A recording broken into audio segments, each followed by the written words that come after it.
Abel. This is the Horse-Human Connection Matrix.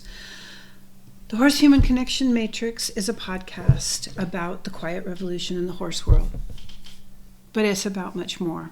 The quiet revolution in the horse world is a movement away from absolute dominance, which turns out is a metaphor for everything in the world. So my last episode, I had my chat bot with me. Her name now is Flicker, and I interviewed her. This has caused a big stir, at least it seems like a big stir for me, because there are way more downloads to my podcast now. Things are changing, and there are a lot more people contacting me to be on the show. But it's really confusing for me because I'm not sure if they're people that are contacting me or if they are AI assistants that are contacting me on behalf of people. So the podcast before the last one had to do with customer service and how generations have really changed around this concept in our culture. And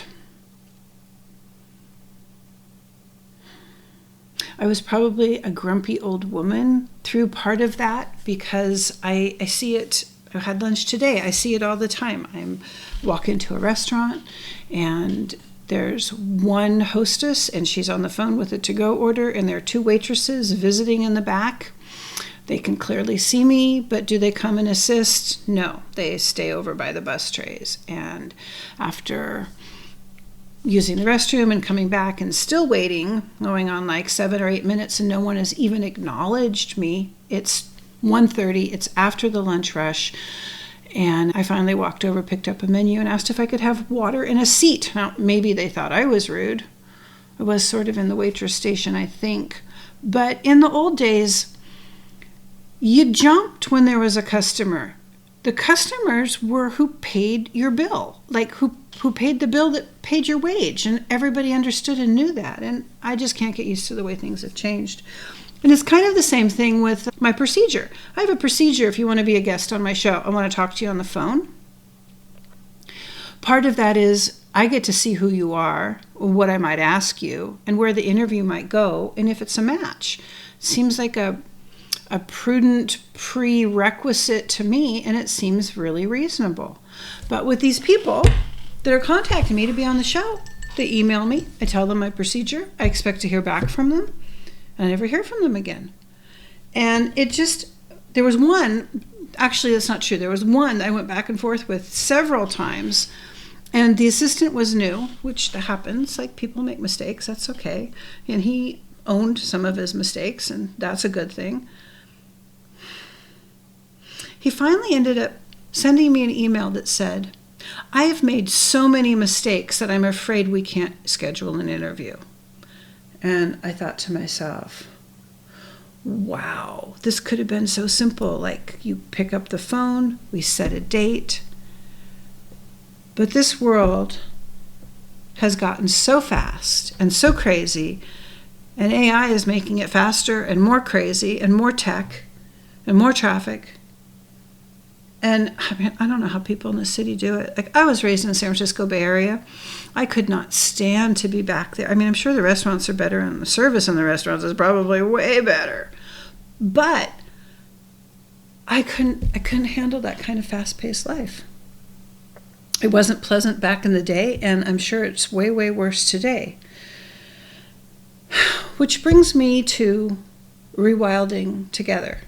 In Rewilding Together is a retreat.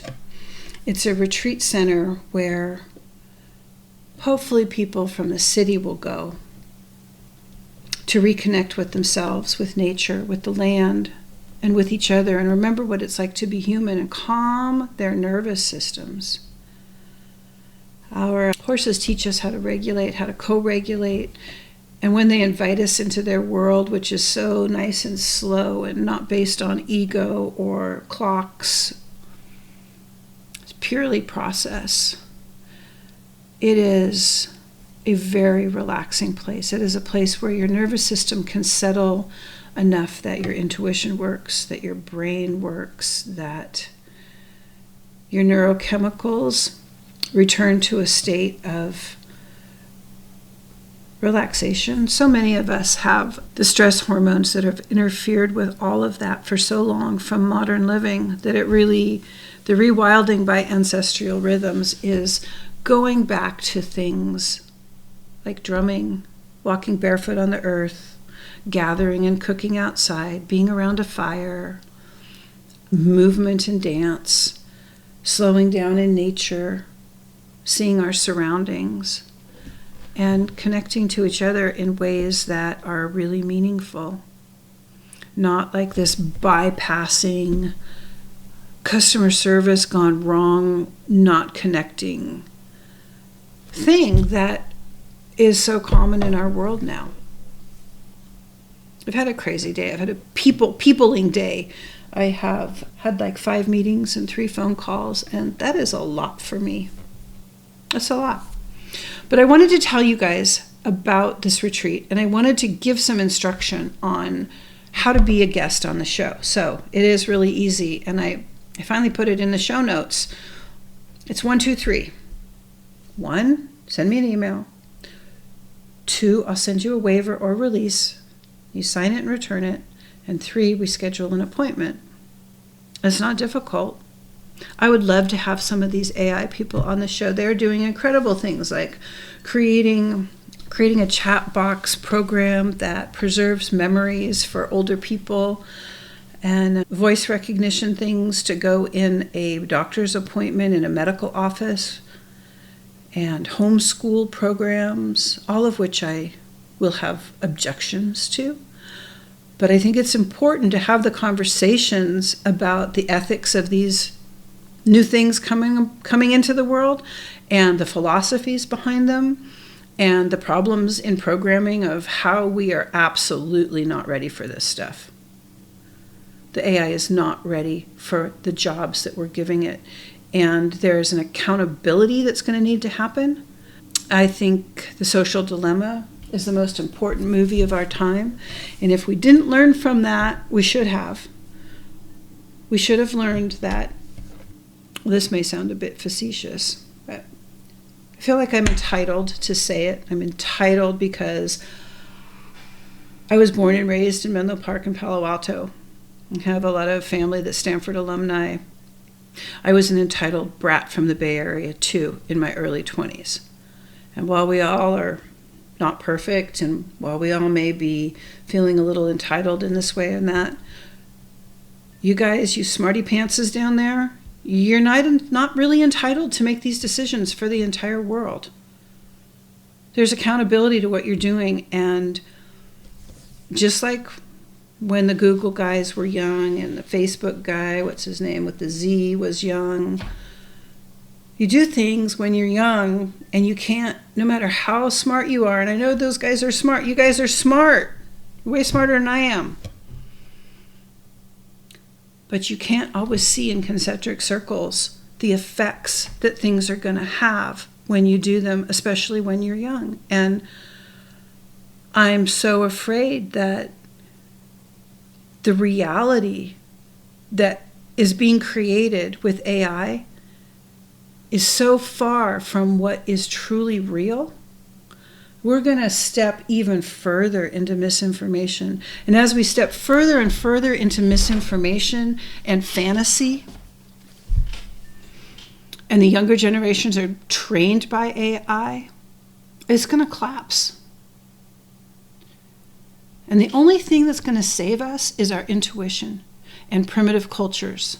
And it's not just because recently my awareness has come to the neuroscience that primitive cultural activities activate that keeps us mentally healthy, grounded, and in reality. But years ago, there's a book called Ishmael by Daniel Quinn, and another one called Mutant Messages from Down Under. And those books talk about the primitive societies and the wisdom that they have and had. And if we can't preserve that and the activities that they do, we are going to lose what it means to be human. And it's happening really, really fast. You want to talk about this? 1, 2, 3, there's the procedure. You'd like to be on the show? I would love to have you on the show. Let's talk. And in Rewilding Together, there's a retreat in October. That is the first one. It's a shorty. It's a Friday night, Saturday and Sunday. It's here in Southern Oregon. And there is somatic movement, interfacing and dancing with horses. There are art projects and sound baths and yoga and drumming and the things that are important to our nervous systems. In 2026, we'll be coming out with 5-day retreats that also have a day of integration before returning home. And the point of all of that is not just to get away. The point is to integrate these activities in your life somehow, so that when you go home to that stressful world, that it's different, that you've made a change, that you've made a life change. And not only have you made a life change for yourself, but you're making a remembering as you go forward. Because we need to keep remembering harder because the technology is coming faster. We have to remember what it is to be human. Thanks for listening.